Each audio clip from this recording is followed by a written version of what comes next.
O cinema, ele é um excelente instrumento para a gente discutir, refletir sobre questões da sociedade. Pensando nisso, eu queria que meus convidados aqui, Regis, Ailton e Luiz, discutir todas essas questões dos povos originários.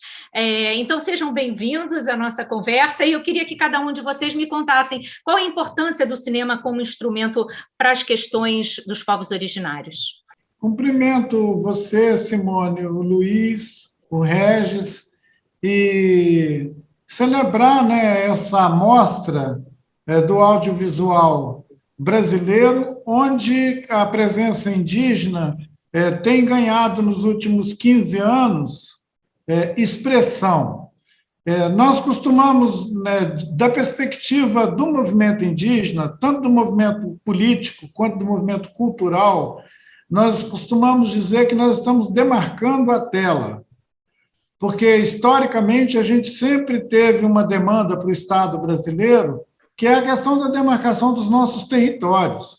Uma constante, né? Desde a Constituinte, passando por muitos outros períodos da história recente do Brasil, esse mal-entendido do Estado brasileiro com os povos originários, ele é persistente. É como se fosse um cacuete do Estado colonial que não consegue conviver pacificamente, amorosamente com os seus concidadãos. Porque os povos originários são concidadãos, não são estrangeiros. Nós não estamos aqui disputando nada, nós já estávamos aqui. Então, essa anterioridade histórica dos povos originários no continente americano, ele ainda está por se realizar, né? Muitos eventos importantes que estão acontecendo na América Latina mostram esse reclamo dos povos originários por voz. E quando a gente fala de marcar a tela, é exatamente um diálogo com esse audiovisual. A tela é a arte, é o cinema, ele é o horizonte das artes plásticas no sentido mais amplo. Tem havido uma presença significativa da arte indígena em bienal, em mostras interessantes. Elas já conseguem circular fora do Brasil, em outros ambientes. Eu tenho essa paixão tão grande por conhecer cada vez mais, me conhecer e conhecer o lugar que eu vivo, que é a América, que é esse território que a gente chama de Brasil, que tem milhares de anos de uma cultura que a gente tem valorizado pouco, mas que de uns anos para cá eu sinto uma grande mudança, uma grande valorização. Estamos aqui na Flip do ano passado, ou retrasado, o livro mais vendido foi o livro do Krenak. O Regis, que está aqui com a gente, é um ator que ganhou o prêmio de melhor ator num dos festivais mais importantes do mundo, que é o Festival de Locarno. É um ator indígena. O filme A Última Floresta, que eu fiz o roteiro junto com o Davi Copenau e Yanomami, foi premiado em Berlim. Ou seja, coisas estão acontecendo muito interessantes no sentido de trazer para o centro da nossa reflexão, para o centro da indústria do entretenimento, para o centro da reflexão sobre quem nós somos e para onde queremos ir, todas as influências e a presença muito potente do modo de ser, do modo de pensar, do modo de produzir cultura, do modo holístico e ecológico de pensar a economia. É tudo isso que está por trás do audiovisual se enamorar dos povos indígenas, das suas linguagens, do seu modo de pensar, e também está adiante e dentro desse interesse que os jovens indígenas têm demonstrado de assumir as câmeras de cinema, as ilhas de edição, os softwares de edição, como mais uma flecha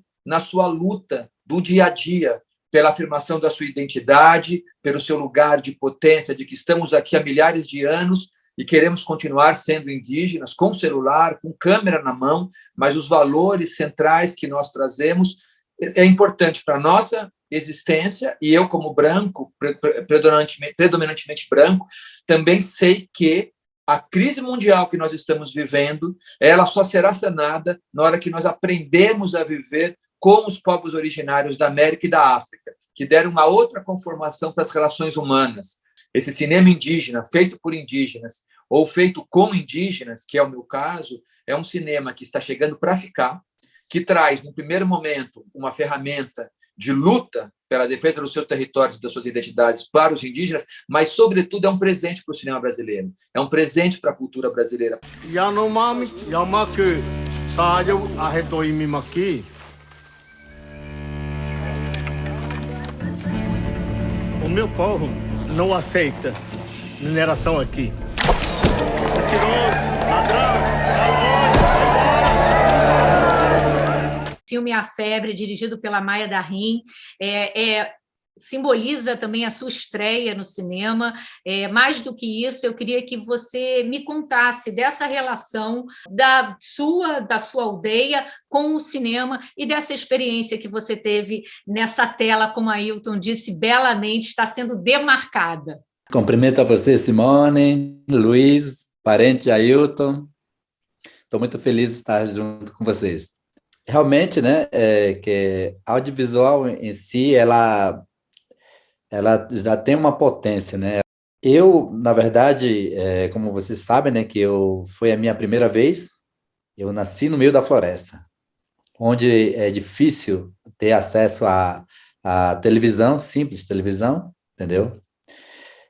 Então, eu nasci no meio da floresta e com meus 15 anos eu saí para fora da minha aldeia devido, como o Ailton introduziu, né, que lá eu tinha outros tipos de problemas, enfrentava outros tipos de problemas.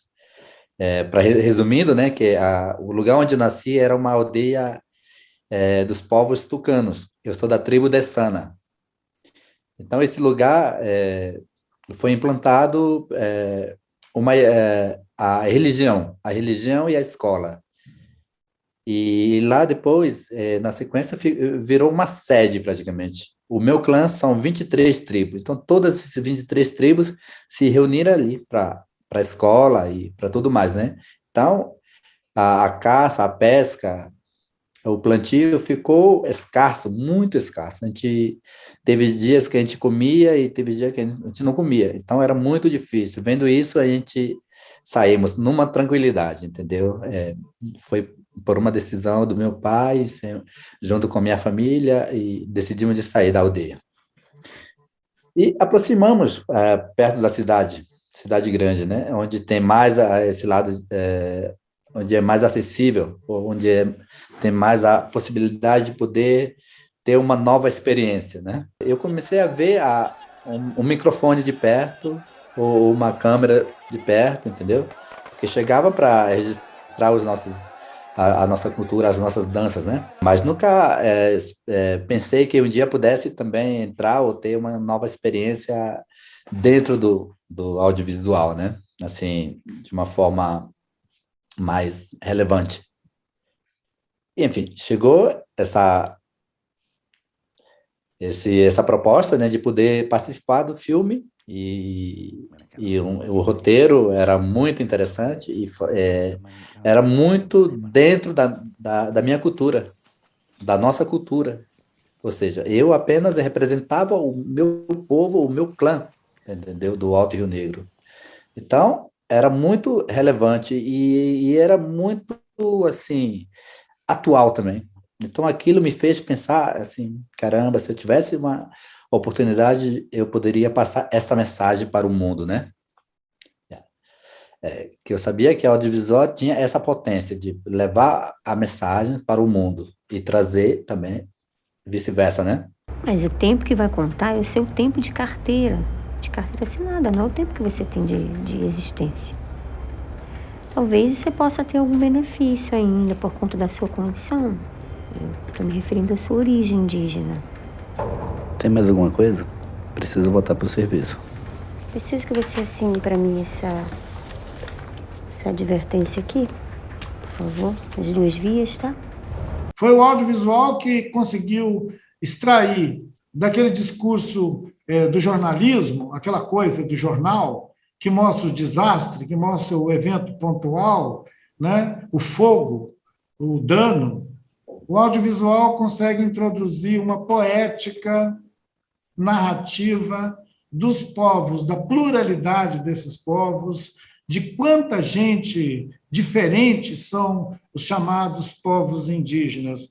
que foi uma generalização histórica que a gente está desconstruindo, e o cinema tem um papel muito importante nessa desconstrução dessa mesmice chamada os índios, né? Não são os índios. Aqui nós temos duas pessoas de duas etnias de povos originários, e nós não somos essa generalidade, os índios. Eu estou aqui na região do Médio Rio Doce, em Minas Gerais, num território que tem sido assolado pela mineração, né? O povo do Regis está lá na Amazônia, numa outra região desse continente brasileiro, vivendo outro contexto ecológico, outro contexto cultural, sofrendo outras tensões políticas, econômicas, e o cinema está refletindo isso. O nível de presença de espírito no aqui e agora, estou aqui fazendo isso e não estou pensando em mais nada, que os indígenas têm, é um presente para o cinema, porque a gente faz um esforço enorme para conseguir que um ator branco se concentre só no que ele está fazendo, porque nós, brancos, estamos distraídos com tanta coisa, com tantas ansiedades. Seu trabalho no filme é maravilhoso, meu velho, parabéns, eu amei o filme. E é uma personagem lindíssima, um reconhecimento muito importante lá em Locarno, super merecido. Obrigado. Muito legal. Obrigado mesmo. Realmente, porque nós indígenas, né, e nós, o que falta para nós é realmente uma possibilidade, de haver uma oportunidade, entendeu? Lá tem muito índio, sabe? Índio de verdade.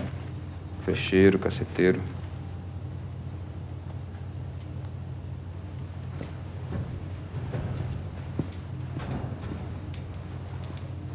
Mas aqui não tem mais disso, né? Já está tudo amansado.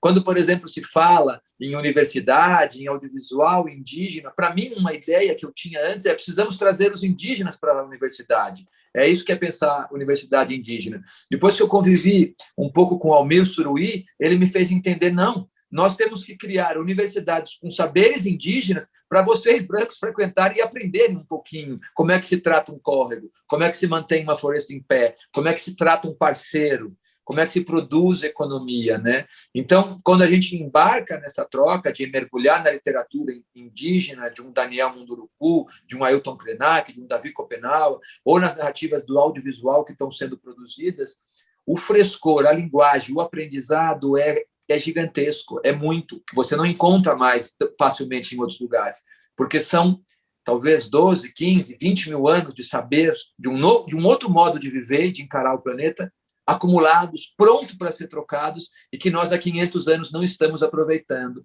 E eu sinto que esse momento tem alguma coisa positiva, tem uma coisa muito negativa, que é a abordagem desse governo Bolsonaro tentando destruir tudo. Mas, de um outro lugar, tem uma resistência e uma abertura que, por exemplo, o Canal Brasil está fazendo esse especial, e nós estamos agora, nesse momento, nos ouvindo. Esse momento é interessante. Essa voz e essa imagem dos povos indígenas na tela, ela demorou muito para acontecer. Demorou muito. Sonho, cinema, visão, essa coisa mágica, ela tem o apelo de afetar sensivelmente povos de mais de 300 matrizes culturais, como o Regis mencionou, são muitos. E, atualmente, no Brasil, com todo esse contrapé da história política, eles são obrigados a reconhecer que existe uma diversidade e que ela se expressa em 305 etnias. Né? Quer dizer, não são tantos assim para encher o Maracanã, mas são muitos na sua pluralidade e diversidade. E o Drummond morreu dizendo que Itabira era só um retrato pendurado na parede, não é isso? A paisagem dele virou um retrato pendurado na parede. Então parece que já está indo para o beleléu a ideia do velho mundo e a ideia da tal da humanidade. Este momento de que o mundo está abrindo a escuta para os povos originários é muito forte, é consistente, não tem volta. E é por um único motivo. É porque o que os povos originários nos têm a dizer, nós estamos precisando escutar. Muito bom. Muito bom. Olha só, então eu gostaria de agradecer a participação de todo mundo, essa troca riquíssima, e convidar também quem está assistindo a gente a assistir agora a maratona de filmes, de 7 filmes que vão ser exibidos, um atrás do outro. A gente começa com Ailton Krenak, O Sonho da Pedra, que é dirigido pelo Mark Altberg, e enfim, são vários filmes, e a gente encerra com A Febre, dirigido pela Maya Darin, com Regis, protagonista desse grande filme.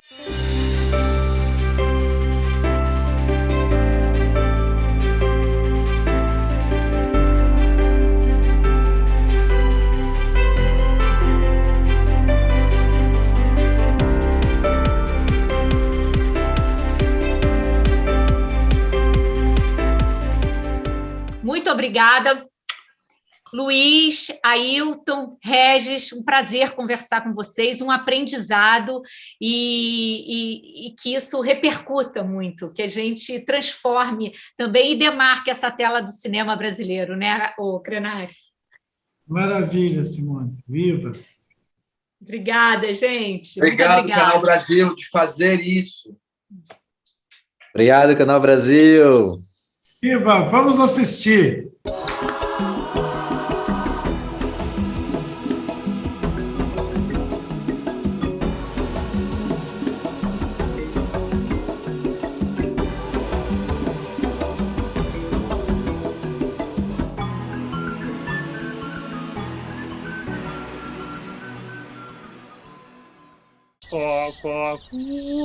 O que você está fazendo?